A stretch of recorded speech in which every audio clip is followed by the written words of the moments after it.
ისრაელსა და ლიბანს შორის მიღწეული ცეცხლის შეწყვეტის შეთანხმების მიუხედავად სამხრეთ ლიბანში ვითარება კვლავ დაძაბულია. ისრაელის პრემიერ-მინისტრი ბენიამინ ნეთანიაჰუ ჩრდილოეთ ისრაელის ადგილობრივი თვითმმართველობის ხელმძღვანელებს შეხვდა.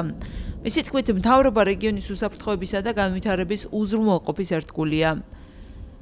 ბენიამინ ნეთანიაჰუმ აღნიშნა, რომ ჩრდილოეთ ისრაელისთვის დაგეგმილია ისეთივე მასშტაბის აღდგენა და გაძლიერება, როგორც ქვეყნის სამხრეთ ნაწილშია. აქ ორი მნიშვნელოვანი კომპონენტია. პირველი არის განვითარებისა და წინსვლის კომპონენტი, მეორე კი უსაფრთხოების, საფრთხეებისგან დისტანცირებისა და მათი პრევენციისა. რატომ? იმიტომ, რომ ეს აუცილებელი პირობაა. თქვენი შვილებისა და შვილიშვილებისთვის, ებრაელებისთვის, დრუზებისთვის, ჩერქეზებისა და მუსლიმებისთვის. ჩვენ ყველანი ერთ სივრცეში ვცხოვრობთ.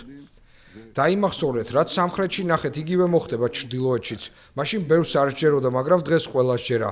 აქაც ასე იქნება. ეს მხოლოდ დროისა და მტკიცე რაციონალური პოლიტიკის საკითხია.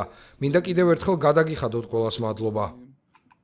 ამავდროულად ჰეზბოლამ ისრაელსა და ლიბანის მთავრობას შორის მიღწეული ცეცხლის შეწყვეტის ახალი შეთანხმება უარყო და ისრაელის სამხედროების ლიბანის ტერიტორიიდან სრულად გაყვანა მოითხოვა.